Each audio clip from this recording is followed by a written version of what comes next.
Welcome to PUTINWORKTV. We've enjoyed watching your journey and your growth as an artist / creator in the New England hip-hop art scene.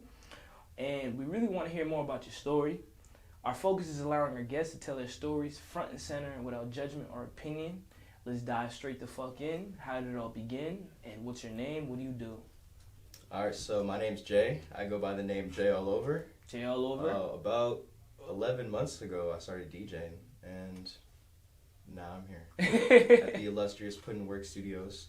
And yo, thanks for having me. Honestly. Yes, we love having you here. You know, blessed. It's time to talk some shit, man. So DJing is something that everybody I think finds interesting.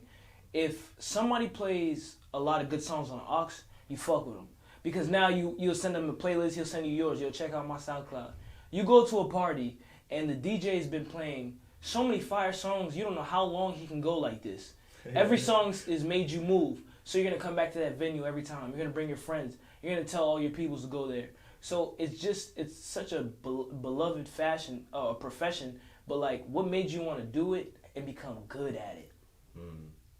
So that feels like a two-part question. So I'd say what makes me want to DJ is that I like to interact with music. Like, too much, you know what I'm saying? Like, I like punk music, pop music, rap music, dance music. So yeah, for that reason, you know what I mean? I can kind of experience and involve myself with all kinds of music. What makes me want to be good at it is it's just how I am. I just want to be good at whatever I do. If I like something, I want to be a part of it. I want to do it, and I want to be good at it so I can bring value. You know what I'm saying? And what do you notice from people when they see you DJing, they see you in your zone, and you're not joking around. It's all business, and you're having the most fun, making sure they feel good.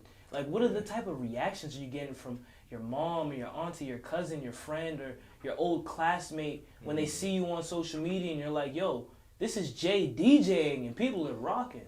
Yeah, they're kind of just like, oh shit, really? Especially because it's so new. It's like, I feel like it hasn't hit everyone yet. So they're kind of just like, oh, like a really? Delayed reaction. Yeah, like, oh, really? But at the same time, I've always been creative. So I don't think it's too much of a surprise, like to my family or something. Yeah. So what was it like growing up where you're from? You know, what's your background? What's your ethnicity? Yeah, so I'm Jamaican, first generation. So both my parents are from Jamaica. Yeah, I was born here though, but Caribbean household, regardless. Yo, you feel me? Like, don't act out of line, you'll get hit. You feel me? Yeah, and then lots of time in Jamaica spent too. So for that reason, I feel like growing up, I had sort of an international perspective. Like, I never just thought of Boston because I was, you know, growing up outside of it as well. So you're a big picture thinker. So yeah, what was it like growing up though? Like, was there any social pressures, or were you in a situation where, you know, you had to struggle for a time before your family got good, or you were always in a place where you could grow as a child and go outside and have fun and have friends and not worry about having to get home safe? So I'm blessed that my parents are like, let's say, hard workers, right? Like, they're the type of people that are like, all right, let's lock in, let's just do our work, sacrifice for the kids. So me being the kid that benefits from that, it's like, I was never like, oh man, I'm hungry and there's no food and they looking at me like, what? You know what I'm saying? So I feel blessed like, for that reason. They never made you fend on your own. No, not really, no. Because that's what I'm trying to say is that it's like, they were so nervous because they know how crazy this world is, especially Boston and growing up in Mattapan. Like, they were trying to let me go outside and run around all day with all, you know what I'm saying? So it was kind of that balance between, here I got you, but also like, just do what I want you to do. You Most definitely. So there's got to be balance in life and everything. So how did music add balance to your life? Or why does it feel like DJing makes your life complete? You know, how does it alter and impact your life? Like I said, I love music. I like going out. I like experiencing people. Honestly, yo, I feel like it just satisfies that urge to, at the end of the day, you want to do something important. Like, I feel like all of us, we're born on this earth. You don't want to leave feeling like it for what, you know?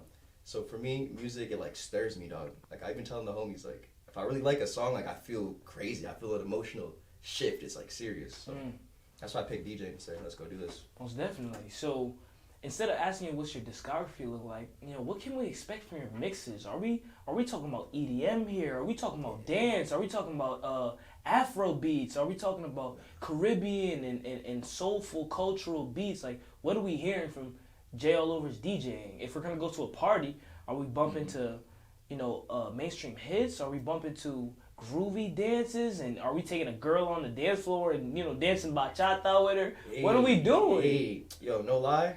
What can we expect? The main things I DJ is hip hop, and I like to do like modern underground stuff, like newer music, and EDM, all kinds of EDM, like house music, tech house, drum and bass, stuff like that. I mean, not gonna lie, I don't DJ reggae and Afro beats and dancehall. Which is crazy because I'm here talking about how Jamaican I am. Yeah. So what's going on with that? The dancehall is big. I'm not gonna lie, yo. Jamaican dancehall, come on now. If I hear a Shaggy song, I feel like I'm at the cookout. Like burned in the back of my retinas is my aunts and uncles grinding and yo. You don't want to do it all the time. Nah, I understand why people love it, but I feel that's not even me that much. I'm not gonna be in the middle of the circle daggering going crazy.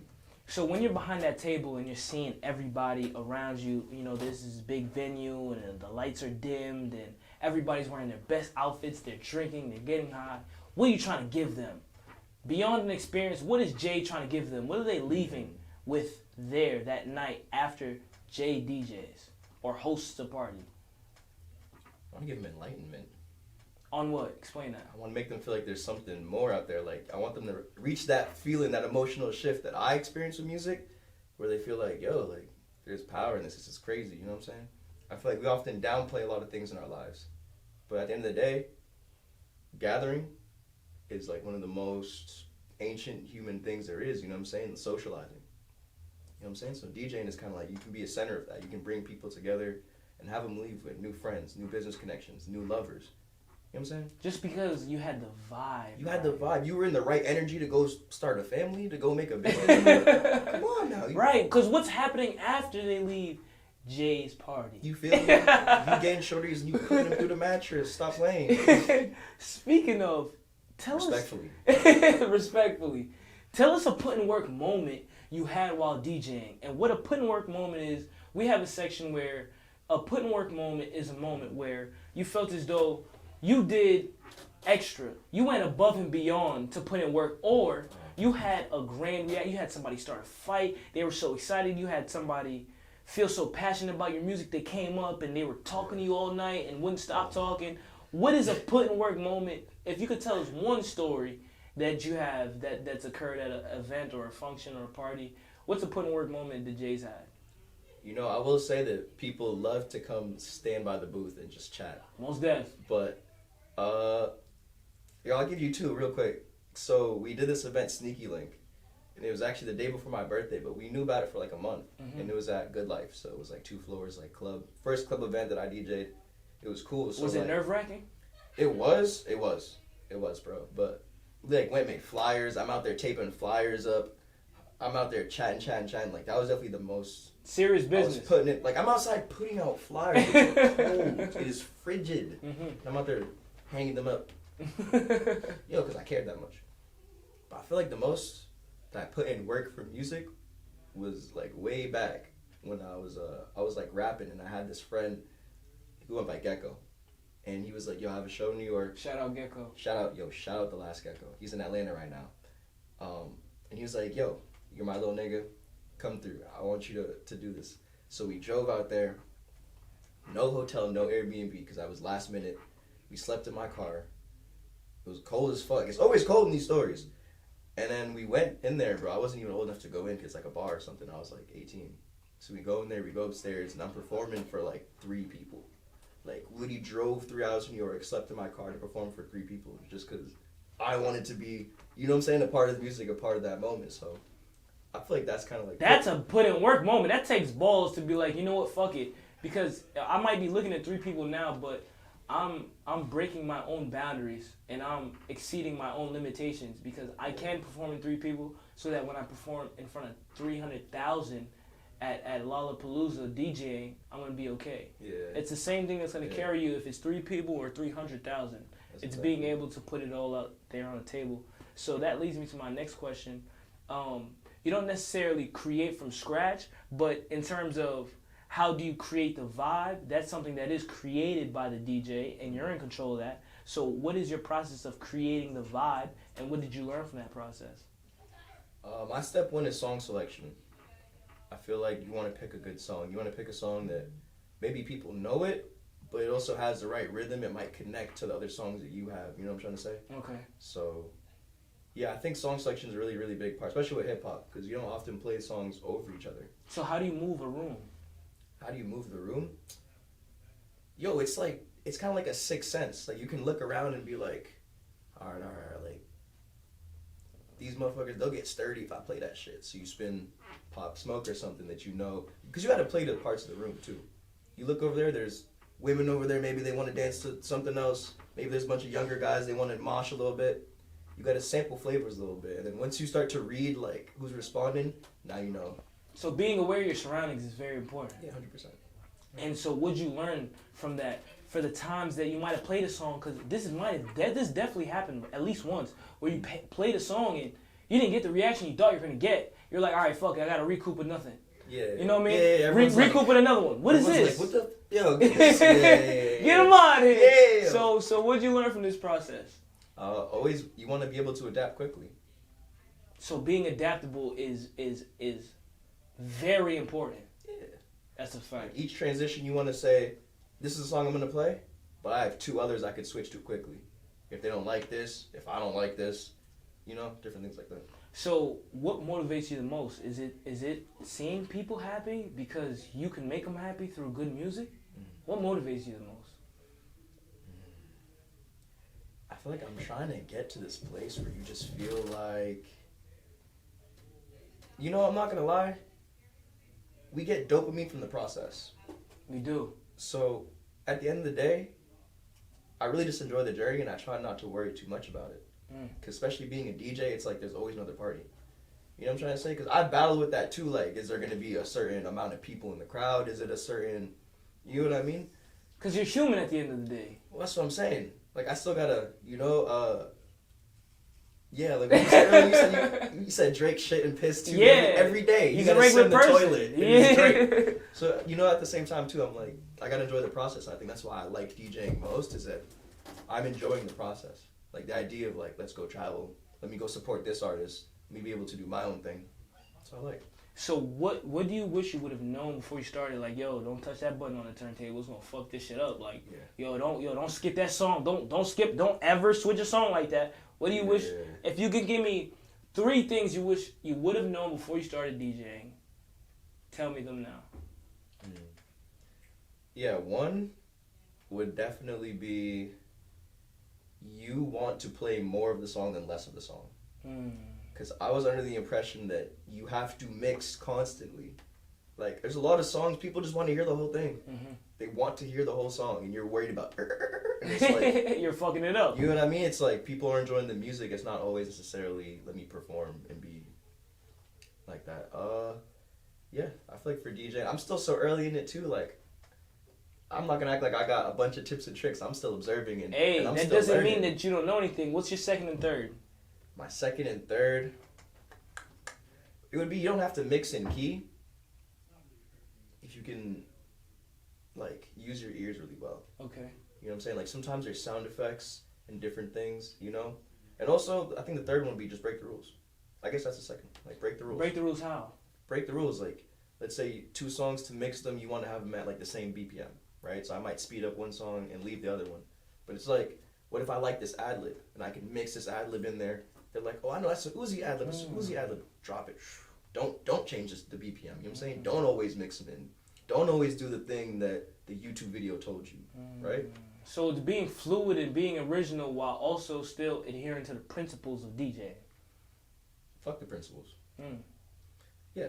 I think, honestly, like, that's probably my only advantage is I don't give a fuck about the principles. I don't care at all about what the rules are. It means nothing to me. So that's why I think that's what makes you so original, is because you don't care. So how does your personal life and your creative process interfere? Like, is there times where you've got a DJ and it's a very important venue and you've been waiting on this, but there's a family holiday, and so if you were not to attend that, you know, they would look at you harshly. They would judge you for it, not knowing that you have a vision, you have to execute, you have to go to parties, you have to put in the work. yeah. So Yeah. what is the situation that let you know, yo, they're converging right now? I don't run too much into that with like family stuff, but I'd say maybe like dating or like being with girls, you know. Okay, explain that. Let's go deep into that. So why is it difficult being a DJ and having a healthy romantic life? All right, it's difficult because you make money from going to a treacherous place for any relationship. Why treacherous? Yo, man, being at the club is probably not the best way to build your relationship. It's not where you find your wife. Respectfully. He said it, yo. Yo, but no, for real though, because it's like going out to parties and stuff is my job at this point. So it's like, I don't always necessarily want to do that, you know what I mean? So I feel like it can be confusing when people are like, oh, this is your life. You know, people might be attracted to me thinking we're going to party all the time. And it's like, I don't actually want to party all the time. Contradicting nature. Yeah, I can't spend my whole entire life in the club. I want to go to the art museum and shit. I want to go sit in the grass and, you know. Think about life. You know, not be stared at by all these eyes all the time. Like, you know.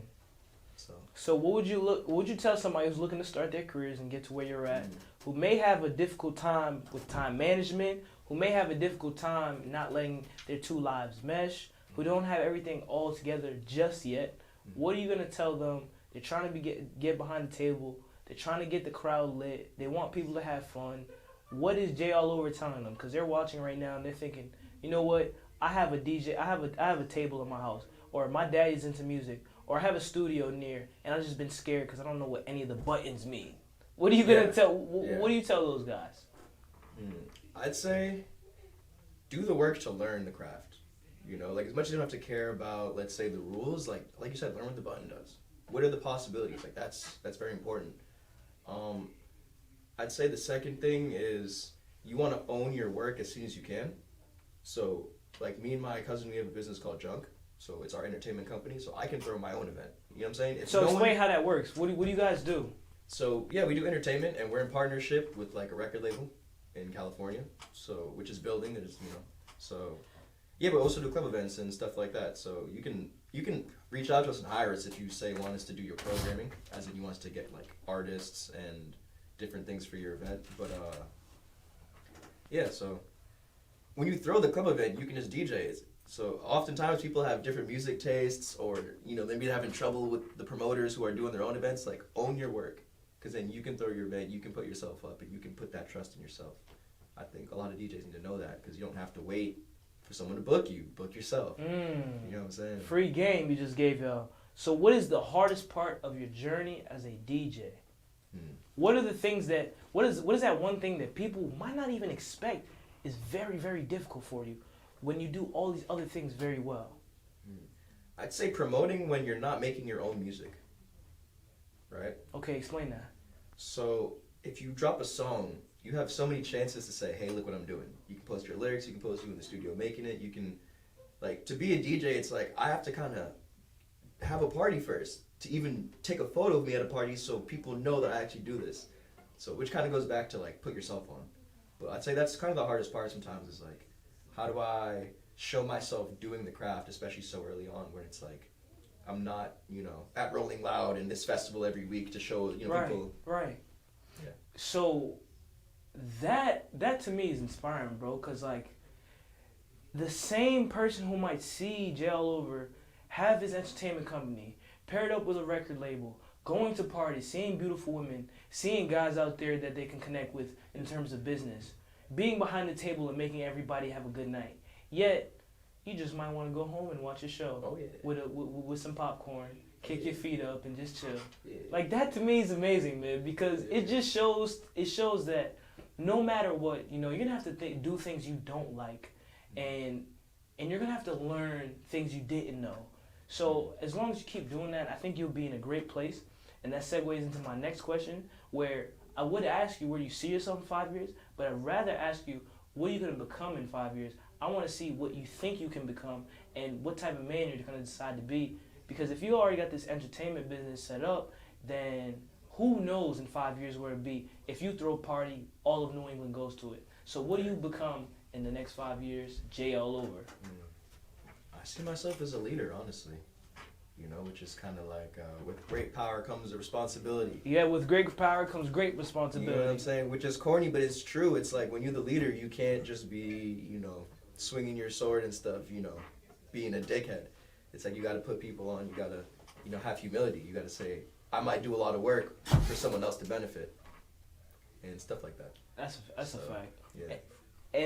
And so, what do you think about the New England hip hop scene? Where are we going in the next 5 years? Because we're at the bubbling point. We're very hot, and it's like the top of the kettle is about to blow off. So, what do you think is gonna happen in the next 5 years? It's going up. What does that mean? Up? It's going up. It's going up. You know, but it's a combination, yo. It's a lot of work and time and energy, and I have the benefit to see a lot of that behind the scenes, from people being in the studio, from people doing their first shows to now seeing them nominated for Boston Award. You know what I'm trying to say? So it's like, I think it's going to be good though, because we have infrastructure, and there's people now who are interested in infrastructure. When I first got into the scene, it was just house parties, which was dope, which was fun, especially when you're 16 and you can't really go to the club or something. But it's like, house parties can't take, you know, a whole group of creatives to the promised land where they don't have to do nothing but art. You know what I'm saying? I don't want to see these great artists being janitors and then having to go to the studio at 5 a.m. Nothing wrong with being a janitor, but it's like, if that's your goal to be an artist, that should be what pays you. You should live, sleep, eat that. So you should have that time should maximize how you live. Yeah, but you need infrastructure. Right. You can't do that and then just expect, you know what I'm saying? Your four homies to be the ones that can support your career. That's not going to work. You know what I'm saying? That's a fact. So what is the most substantial moment in your career? What I mean by that is braggadocious moment. Like, yo, I just did that. Nobody can ever take that away from me. Yo, Jay All Over just did that, and it's stamped now. Sheesh. Probably our Sneaky Link event. You know what I'm saying? Okay, explain that, because you know when you say Sneaky Link, there's a term out there referring to a sexual partner that we see on occasion at scheduled times, you feel me? And intercourse occurs. You feel me? So what are we talking about when we say Sneaky Link? So Sneaky Link's interesting, honestly. Very. It's something that is gonna develop so much beyond what I can even describe to you in a way. And Give us an overview. I'm not trying to sit here and be like abstract and weird, but it's like a hip hop event centered around modern hip hop, like the cutting edge. You know what I'm saying? All that Ice Spice. You know what I'm saying? Central C, everything. The stuff that we really want to hear, because we be going out here in DMX. Yeah. Got my head spinning. Yeah. What? I'm sorry, but I don't want to hear that at the club. Like, I just don't. Mm-hmm. But so that's what Sneaky Link is. But it's like the artists behind it are what makes it so interesting, because it's like you have actual artists creating infrastructure. So that's always going to be different than just like a promoter who has nothing to do with the music. You know what I'm trying to say? So it's like we have special guests at the club. You know what I'm saying? Playing their own music and stuff like that. That's just kind of like, doesn't really exist around here that way. You know what I'm saying? And so how did that lead to the substantial moment? Like, what was that big thing? The reason it was a flex, bro, is because we put it together in like a month. At that point, I was DJing for like 8 months. I don't think anyone, I'm not going to say that, but you feel me? I can't think of no one that really was like, in less than a year, they go from, I'd never done this before, to we filled up a 2-floor club, and you're banging music out. What? Oh my goodness. I didn't even forget. I didn't bring my own controller because the club told me about their equipment, and I went and learned to use their equipment. Listen, always bring your own stuff. This is what happened. I showed up. I tried to set it up. It wasn't working. The dude came over and told me, oh, you need a new program. And this is at Club what? Good Life. Okay. I'm sitting there, I'm like, bro, my computer has the program for your equipment. You're telling me I need a different program that's not made for your equipment to work it. Like, you don't even know how to use it. So I had to call my roommate to bring me my controller. I sat there, plugged my phone in, and played my 2 mixes for the first hour. People are bopping to mixes I made, and I'm like, Jesus, like, if I didn't make these, I don't even know what happened. You don't even know what happened. I've been sitting there looking crazy, like, the whole thing. But you made it work. That's a put in work moment. What is that, Jay? That's a put in work moment. That's why I was feeling like this. I was like, hey, talk to me nicely tonight. Know what I mean? Know what I mean? That's a put in work moment. Yeah. So what are your intentions with your career? What do you want to do? Do you want to be stamped as the best DJ ever? Do you want to be remembered as a DJ who never ever had a party without good music? What are your intentions with it? And I don't want you to hold back on this one. I want you to tell the world the truth. All right. My intentions are, 1, to have fun and to have a life that I enjoy, right? And 2, to be something different. Like I always get off on being like the first to do something, like for real the first, or like something that's just different. Like you don't really see a lot of black kids out here playing EDM, going crazy, have a certain look to them, have a certain appeal to them, have a certain way of moving. So I want to pioneer that. Like to me, I think if I go crazy with that, like I'll just be different. You know what I'm saying? Right. Most people, they like DJ and they just play other people's music only, or you know what I'm saying? People just stay in their box. They stay in the lane. They stay in their box. Like I want to be that person that you're like, you have cognitive dissonance when you see me. You're like, I don't get it. I don't get it. And then once you get it, you're gonna get it forever. You overstand it. You're like, I didn't understand it. Now I overstand it. This is amazing. That's what I'm trying to do. And my last question for you are: what are the guiding forces in your life? Some people are spiritual. Some people felt like they had this divine purpose to do what they're doing. And some people, it came to them and it saved their life, and they decided, I'm gonna make this what I do every day, and I'm gonna make it pay for me because it saved my life. So it could be a lot of different reasons. What are your guiding forces? My guiding force is me, but like my highest self. Like to be honest, which is like spiritual. It's not to say like me sitting here, like. But it's like, yo, when you tap in, honestly, I feel like with the whole world, the whole universe is my belief. You realize like you're a piece, bro. Like you're a piece in the puzzle. And if you play your part the best, everything works out for everyone. You know what I'm saying? And it comes back to you. So that's kind of my driving force. You know what I'm saying? Like I always gotta like check in myself. Like I feel like your emotions are like a compass. If something makes you feel wrong, it's not for you. You know what I'm saying? It's for you to look at and to be aware of. You feel me? So when I get that emotional change where I'm like, nothing makes me feel like this. Like this just, I'm like, oh, I have to pursue this. So that's why I'm here doing music. Yes. Like, so that right there was deep right there. So when people are scared to do something, it's their brain and their heart telling them that this is going to be good for you. This is going to make you grow. But the reason why you're scared is because it's something you have to pay attention to. It's not something to find a way out of. Exactly. So I think you might have just, because I think that's a lie told to a lot of kids. You know, when they're scared or where there's fear keeps us alive. But what people don't understand about that is fear can also keep you half dead to where you never live. The fear is supposed to let you know that you have something to do and that this will evolve you if you pursue it and go through the hard part. Yeah. So I think you gave some free game out there right there. No, 100%. That's what I'm saying, yo. I feel like away from being like a skateboarder. Like when you're scared, it's like I'm only scared when I'm right about to do something important. And then right after, what? You did the flip. Yo, Jay, you came here, you killed it, bro. You crushed it. Thank you for giving your time, for coming to Put in Work Studio.